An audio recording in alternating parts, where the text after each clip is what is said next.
Well, Classic's basically over now.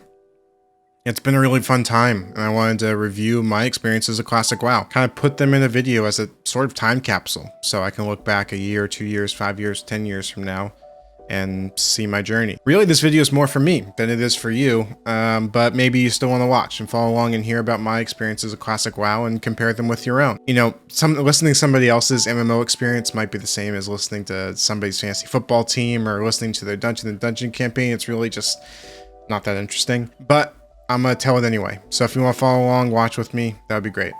And let's go through my Classic journey.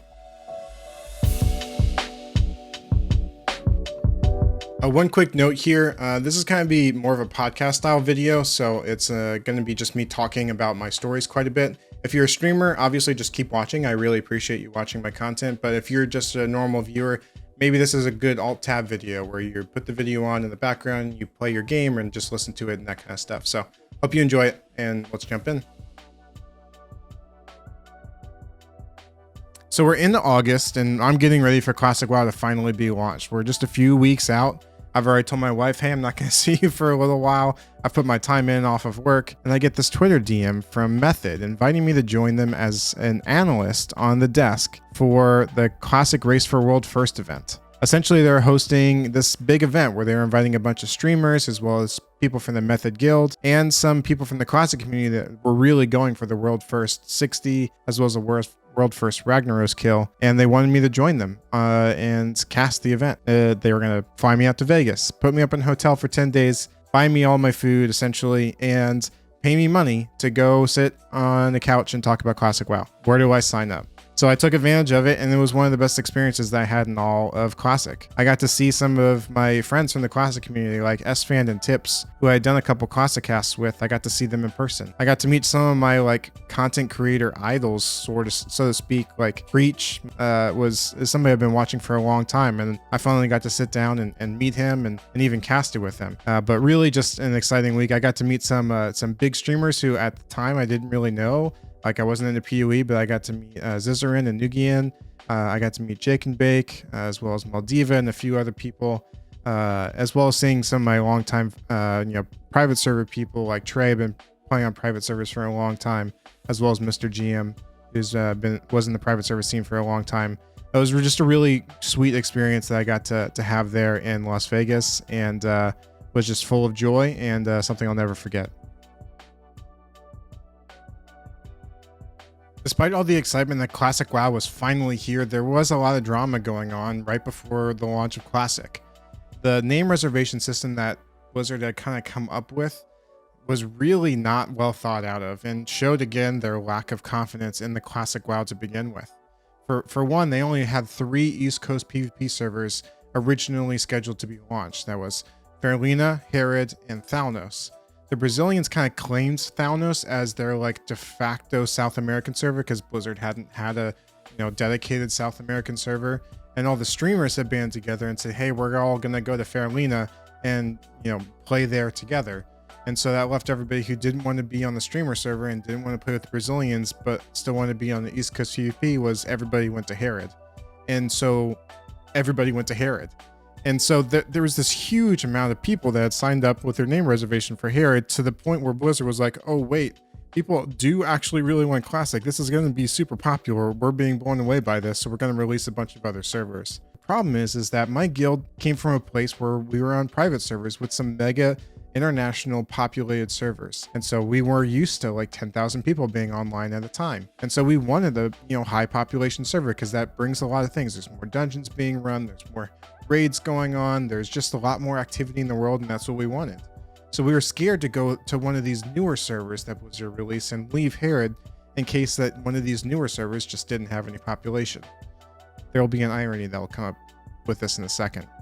So we stuck with Herod. And the day of Classic, we had a guild vote. The majority said, hey, let's stick with Herod. So we did. And to be frank, it was awful. Just like Fairlina, probably for many of you, there were massive queues on our server. Anywhere from 14, 16,000 people. You're waiting 6, 8, 10 hours just to get into the server to play. And you're babysitting your queue the entire time just in case you got a random disconnect. It was awful. And as soon as any queues pop up in an MMO, it completely changes the way that people interact with the game. All of a sudden, people are at work at 1 p.m. and they're like, okay, I'm gonna sign in now, get myself in queue using a remote desktop so I can play when I get home. It's just not fun, and sucks the life out of the game. And it sucked the life out of the fun for us.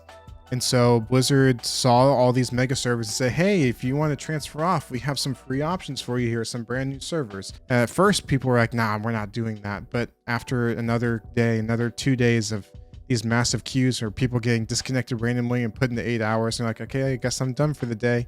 The decision was made to take the free transfer to Earth Fury. I was actually sitting on the desk at the Race for World First event when the decision was made, and everybody just left for Earth Fury. I signed in. And at first it was great because there's like, hey, there's no queues. We can just log in. There's not massive lag everywhere. We can actually start leveling. And then it kind of dawned on us that we didn't see anybody in the world. And we started shooting and figuring out, man, there's only 100 total alliance on this server. And Scuba Cops is like 60 of the alliance. Red alert. Everybody needs to like stop dead in their tracks. Everybody stopped leveling. Our guild master, who had taken the whole month off for Classic, basically disappeared for 24 hours because he felt responsible for, in part, leading the guild towards this dead server as we saw it. We quickly realized that Earth Fury had no future for us, and we made the tough decision to actually re-roll 8 days into Classic. Many of us had already reached 60 already. We started back to level 1 on the server Incendius. Incendius kind of ended up, for at least a little while, as the Goldilocks server for us. It was a pretty medium-high population, but with a good balance in terms of alliance horde, slightly horde populated, and overall was one of the best decisions that we made in all of Classic WoW. It was just a really good server and had a nice community. Eventually got ruined with transfers, but we'll get to that in a little bit. But next I want to talk about phase 2 and the honor system.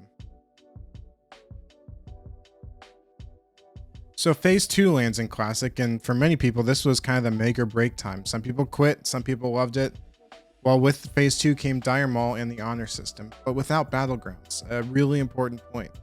Kind of what I predicted would happen with the honor system without battlegrounds came to pass. There was a day or two maybe where people were like, hey, let's go to South Shore Torn Mill. Let's like kind of pretend like this is the original version, before people quickly realized like that's a very inefficient way of farming honor. The most efficient way to farming honor, just camping the high traffic areas all day, every day. So literally just the ranking teams would sit outside BRM and kind of like leapfrog each other closer and closer to the different fight points where the alliance or horde may be. Maybe a Dire Maul, you just sit there and you camp the entire time. That was the key point. That was how you ranked up in the early part of the rank 2 system or phase 2 system without battleground. And it sucked. I mean, let's be real. Unless you're one of those people camping all day, it probably was pretty terrible for you. Especially if you're on the server where you're underpopulated, because honestly, Classic WoW is a numbers game when it comes to world PvP. So if you have more people, most of the time you win. So you get to camp the high traffic areas.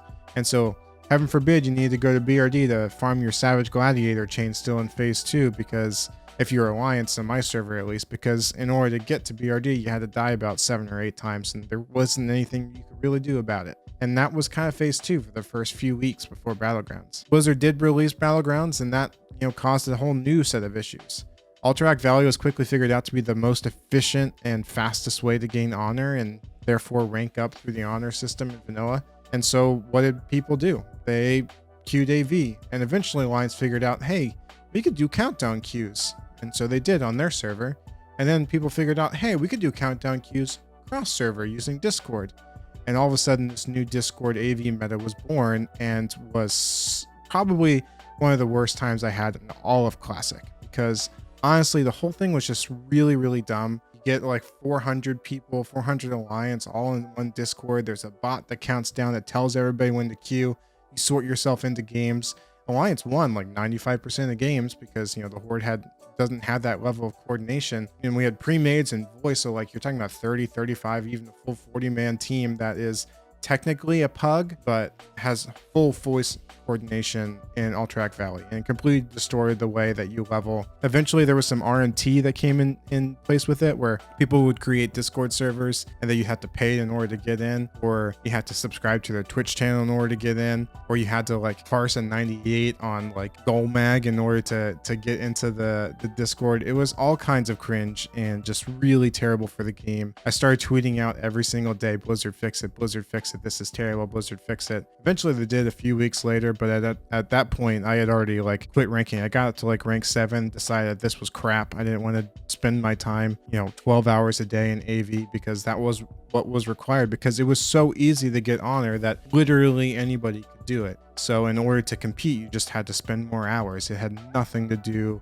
with skill. And obviously the vanilla honor system doesn't have much to do with skill. It really is all about time. But, at least in the Warsong Gulch or an AB, the best people will farm honor faster if they're better. So there's something to do there, but Alterac Valley was literally just time investment, and it was awful. So I quit until they released the fixes to Alterac Valley to keep the Discords down, and then Warsong Gulch ended up being my baby. I got up to rank 10. A lot of people in my guild went rank 14, rank 13 to get their gear, but it was one of the best times I had in WoW after the AV fixes. So from one of the worst times, good fixes, good changes, leading to one of the best times for me in PvP and Classic. And yeah, the Warsong Gulch team, shout out to the Scuba Cops for our team. We really enjoyed it a lot, especially early on, where we're like all rank 4 through 8, and we have like maybe some blue gear versus like a full skull made where people are rank 13, 14, and 3 warriors with rank 13 gear and BREs just like chomping down all of our mages and warlocks. But our caster cleave teams did pretty well, and we enjoyed it quite a bit. So that was one of the best times I had in Classic. Was later in phase 2 after Blizzard wise step about the AV stuff and made some changes. Yeah, it was a really good time. Eventually Blizzard opened up paid character transfers, and it turned our Goldilocks server into an absolute disaster. So our server looked really good on the outside, really close to 50-50 balance, medium population.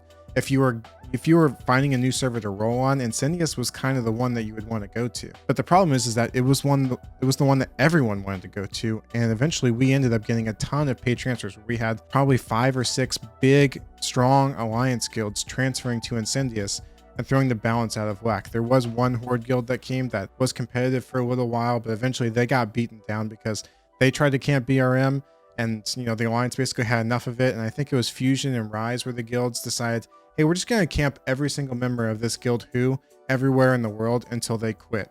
And eventually through COVID, we had queues on our server. Blizzard opened up free transfers again, and guess what? The 2 servers, Netherwind and Earth Fury. It seems familiar. Who ended up just leaving to Earth Fury, and this caused this chain reaction of all the other Horde guilds on Incendius to also leave in fear that they were going to become the minority faction again on the server. And so what ended up is like 6 or 7 Horde guilds left, and now we're stuck on a server that is now an 85% alliance, and we say we got to go too. We got to get out before they close these free transfers. And so we did. And so like the day before the end of the transfers, we transferred to Netherwind because that was the better looking server on our end, and we weren't going to go back to Earth Fury. So we went to Netherwind, but then like all the other alliance guilds that had transferred to Incendius, paid transfer to Incendius, followed us also to Netherwind. Netherwind ended up being an okay server. It's not that populated, but there was a lot of alliance on the server. I think it's like 60, 65. So that was kind of a bummer. We lost out because of the paid transfers ruined Incendius to a large degree, and we were forced into between a rock and a hard place. I think right now Incendius is one of the like lowest populated servers altogether, and it's like 100% alliance populated. So we made the right call leaving Incendius for sure, but it's just like a really, like, if you go and look at the history of Incendius, it's absolutely insane. It's like Horde dominated, then alliance dominated, and then the population just crashed. That was a pretty big negative, having to transfer again. So like my guild's history is we start on Herod, we transfer to Earth Fury, we re-roll on Incendius, then we take a free transfer to Netherwind, and that's where we're at today. But yeah, kind of a crazy story for the Scuba Cops and our guild hopping all through Classic. Back in 2004, I started on the server Medivh. In 2005, we were the first server to open up the AQ gates, and that was a point of pride for me. I wasn't part of like Ascent and Fury, so I wasn't part of the world first race to kill Cthulhu back in the original AQ, but it was really cool to be the first server to open up the AQ gates, and I wanted to recreate that in Classic. So I helped lead the charge on Incendius first and then Netherwind to get the AQ gates open as quickly as possible. Me from the Scuba Cops working with Rise primarily, but with a number of other people in our World Boss Coalition, we gathered all the materials. We had big spreadsheets. We created everything. We created the plan. And then we had all the materials ready to go on basically, I think we turned it all in by day 2. It took forever to turn everything in, but we had a huge amount of materials. Scuba Cops had some fun with it. I started a raffle. Basically, you would earn tickets based on the amount of stacks of turn-inable items that you could have with, prizes like the first reservation of like the meteor trinket or the tentacle trinket from AQ, or some flasks, or an extra soft res in our weekend raid, or a number of other different prices. I think one of the cooler ones is like you could have a special color Discord rank for like the entire phase 5, so you could stand out for being one of the person if you won that prize. So that was a really fun thing that the Scuba Cops did. We enjoyed. And then we actually had, the launch and the Scarab Lord grind. I didn't get Scarab Lord. I didn't go for Scarab Lord. Somebody else in our guild did that. I thought about it, but I just didn't have the raw gold to be able to where I felt comfortable shelling out, asking people to I don't really like asking people to do stuff for me. Even in I don't like holding up people in lines, right? I have this weird anxiety about burdening other people, especially in public. So I didn't want to ask other people to do stuff for me to farm my Scarab Lord. Other people don't have that problem and they get Scarab Lord, I guess. I did farm a lot of fragments. It was a good time. There's a bunch of PvP. It was really fun that week. It was very tiring because it's a lot of hours just mindlessly killing bugs, but just hanging out in TeamSpeak and voice, and hanging with your guildmates, that's always fun. That's always a good time, and we got to do a lot of it that week. And we were one of the first servers to open up the AQ gates. We were griefed a little bit by one of the guilds, so we were a few hours behind. But yeah, we were ready to go in AQ, and we cleared it the first night. And honestly, it was pretty easy. It was a little bit of a disappointment because Cthulhu is my all-time favorite fight in Classic, and I really wanted the pre-nerf version to come out for Classic. They didn't deliver that. If there's ever a fresh Classic in the future, I hope that they would do that. But yeah, so AQ is out, and one of the best times. So we got to recreate that experience of the war effort and the Scarab Lord grind that I had back in 2005. With AQ, however, was a slight step up in difficulty, especially from BWL, which is just like a cakewalk. But what ended up happening is that world buffs became all the more important. This is really when, AQ is really when the parsing, the speedrun meta really stepped up to a large degree with, people figuring out how to do crazy skips and all different kinds of stuff. And what ended up happening is around AQ, there's all kinds of funky geometry and terrain exploits that you could do. There's invisible walls, you can get into walls, so you could just walk through and get right into the portal. And eventually this is what every single guild on the entire server was doing, is rather than, grouping up and parsing to snare and hold, running down as a guild into the raid. No, that's not what it was about on our server. It was about finding your pocket in the walls of AQ that you could summon to safely and just file your raiders in one at a time so they could absolutely hate it. World buffs are one of the most toxic things that happen in Classic, and this is what I'm talking about when I'm talking about how it's toxic. Having them in raids is one thing. Obviously, it trivializes the content to a large degree. It warps the meta. The warriors are just outrageously overpowered with world buffs compared to everyone else who just simply gets stronger. But this kind of protection of the world buffs, that they're these sacred things that we have to do everything that we can to save every minute of it, and so we have to raid log for days.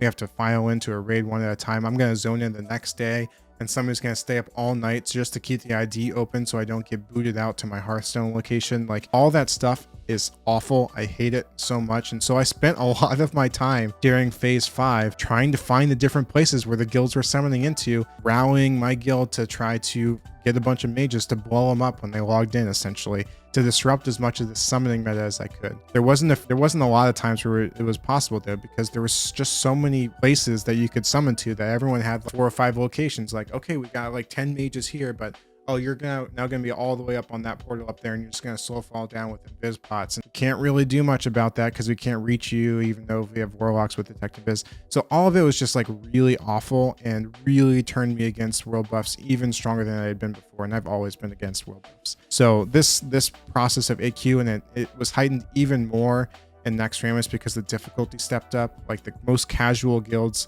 couldn't clear the content without world buffs. Let's be honest, they were the crutch that they relied on to kill the content, and so they did everything they could to protect them. Even like being underneath the Nax portal, being on top of the mushrooms, on top of the mountains, the slaughterhouses, all around Eastern Plaguelands. Like my guild turned into what we called mole people bonkers, where we called the people who were summoning underneath the Nax portal the moles, and we got a bunch of orbit deceptions. So one interesting thing about the orbit deception is it's the only item in Classic that I'm aware of that actually physically changes your hitbox. And so if you're a gnome, you change into a tauren and you now inherit the tauren hitbox for 5 minutes, which means the taurens with their larger hitbox could actually melee people underneath the portal of Naxxramas when you're on top of it. And so my guild, we just bought out all the orbit deceptions, gave it to all of our gnome warlocks and our warriors and rogues, including some casters who really wanted to play with it. We just spent time bonking what we called it gnomes. We were bonking the gnomes down,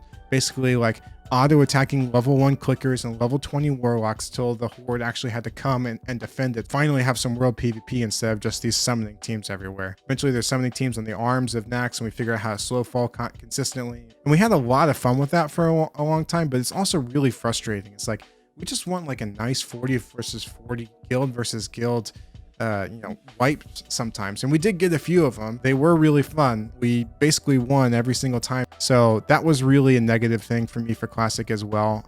The rating itself, Naxxramas, I thought the tuning for Naxxramas was really good. The Naxxramas difficulty without world buffs is what ideally would be the raid content difficulty for Classic for me. It really is tuned really well. There was progression for a lot of guilds. Even like pretty good guilds took 2-3 weeks to finally get past Saphiron, to get that frost resist gear ready so they can beat Saphiron and then get to KT and kill KT. That was really a great part, and I love seeing Nax. And for me personally, like, I accomplished one of my only bucket list things for the Classic WoW experience that I had missed, and that was getting a legendary weapon. And for a warlock, that means ATS. So I was my main raid guild's first ATS. I got that, and checked that off the box. Full tier 3, bunch of Nax gear, and ATS was like my goal for Classic from day one, and I accomplished that. And forever I can say, yeah, I've basically done everything that I've wanted to do in Classic WoW. So yeah, that was pretty much the big highlights for me, the parts of Classic WoW I want to remember when I look back on it 10 years from now. What were the good, what were the bad of Classic? I love logging in every single week to raid with my guild. There's just nothing quite like having the big, massive group of people that you have in Classic, the 40 people. It really feels like you're doing something with a large group of people and you're part of something bigger when you have that big crowd with you in Classic. And so that was really my guild, raiding every single week. I didn't miss a single week of raids, all of Classic. It's a point of pride for me. I loved it so much, and I'm looking forward to continuing it in TBC. So what about you? How was your experience with Classic WoW? What was the #1 best thing? What was the #1 worst thing? What experiences do we share together that you can relate to? Comment down below and let me know. I literally read every single comment that you guys post, the good ones, the bad ones. I try to upvote ones. I downvote the bad ones, especially the rude ones. I don't like you guys. That's not very nice. Let's leave good comments. That's more fun. Let's love this Classic experience together as much as possible. So again, my name is Nano. Please like and subscribe. The like button really does help the algorithm. So if you watch this whole video, if you watched it all the way through, if you're finally here with me at the end, just hit the like button. It really helps me out. I appreciate it. And until next time, see ya.